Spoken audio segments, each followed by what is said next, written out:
Dans La parole est à vous, nous vous proposons cette semaine une édition spéciale Eurosatory. Aujourd'hui, le général de brigade Pacanini, commandant du commandement de la gendarmerie pour les missions extérieures, revient sur la coopération en gendarmerie et les axes de développement au niveau européen. Premièrement, il s'agit de mettre en valeur le modèle gendarmerie et deuxièmement, d'exporter et de partager les savoir-faire et les domaines d'expertise de la gendarmerie. Alors sur le premier point, la gendarmerie, comme on le sait, est une force à statut militaire qui présente donc une agilité certaine à interagir avec le domaine de la police civile et le domaine de la purement militaire. Et notamment son intégration dans les états-majors interalliés ou interarmés.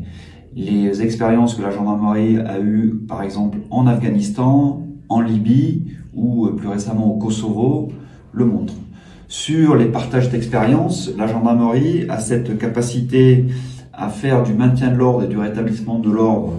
Elle est également en mesure d'intervenir dans le haut du spectre avec, par exemple, le groupe d'intervention de la gendarmerie nationale, le GIGN, elle est aujourd'hui très active dans le domaine cyber.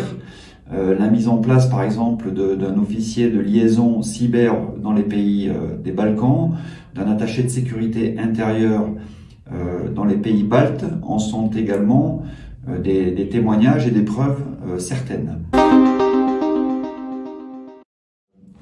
La France, la gendarmerie intervient de plusieurs manières. Premièrement, dans le cadre de la force de gendarmerie européenne, la FGE, qui est une initiative française créée en 2004 et qui regroupe 6 pays partenaires avec la France, que sont l'Espagne, l'Italie, le Portugal, la Roumanie, les Pays-Bas et la Pologne. Cette FGE dispose d'un état-major permanent qui est basé à Vicenza, en Italie, et est en mesure de déployer jusqu'à 800 personnes à peu près partout dans le monde où une action commune de l'Union européenne doit être ou pourrait être envisagée. Deuxièmement, elle intervient également dans le cadre de la FIEP, qui est une association qui regroupe 19 États membres, FIEP étant les initiales des 4 pays fondateurs, la France, l'Italie, l'Espagne et le Portugal. La FIEP est donc cette association qui permet, notamment entre les forces à statut militaire, d'échanger des bonnes pratiques pour faire progresser les savoir-faire, les modes d'action de la gendarmerie et en particulier des forces de type gendarmerie. Je vois également un autre volet qui est l'agence Frontex, qui est l'agence de garde-frontières et de garde-côtes mise en place par l'Union européenne et qui a vocation dans les années à venir à augmenter. Aujourd'hui, Frontex déploie des gendarmes un petit peu partout et des partenaires de la gendarmerie un petit peu partout sur les frontières est de l'Union européenne, en particulier dans les pays comme la Roumanie, la Bulgarie ou la Grèce. D'autres types de coopération sont possibles, comme par exemple l'établissement de patrouilles binationales avec les forces partenaires des pays limitrophes, comme l'Italie, l'Espagne ou l'Allemagne. Dans le cadre de la formation, on a également une action très forte qui est menée par le Centre national d'entraînement des forces de la gendarmerie de Saint-Astier, qui pratique de nombreux échanges avec des partenaires, voire même des partenaires extra-européens, puisque des Américains sont déjà venus s'entraîner au CNEF, au Centre national de Saint-Astier.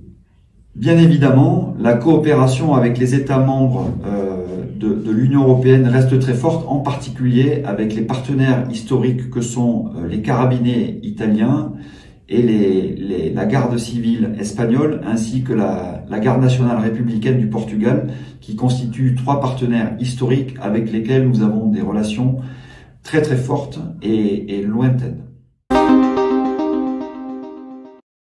Alors il s'agit bien évidemment dans un premier temps de renforcer et de continuer de pérenniser les relations que nous entretenons avec les forces partenaires, les carabiniers italiens, la GNR, la Garde nationale républicaine portugaise, la Guardia civile, mais également les partenaires des Pays-Bas, de la Roumanie ou de la Pologne. Il s'agit également d'explorer de nouvelles pistes, en particulier dans la criminalité organisée qui va croissante et donc qui est un sujet aujourd'hui d'intérêt majeur, mais également d'explorer des pistes dans le domaine de la cybercriminalité, de la cybersécurité. La mise en place récente du COB Cybergend, du commandement cyber de la gendarmerie, par exemple, en est un exemple et un sujet d'intérêt majeur pour la gendarmerie. Nous avons d'ailleurs récemment déployé un attaché de sécurité intérieure dans les pays baltes, à Vilnius, en Lituanie, qui est un spécialiste de la cybersécurité et donc qui pourra travailler activement avec les partenaires des pays baltes. Aujourd'hui, les atteintes à l'environnement et à la sécurité publique constituent là aussi un sujet d'intérêt majeur, puisque l'environnement est évidemment un sujet qui dépasse largement d'ailleurs les frontières de la gendarmerie.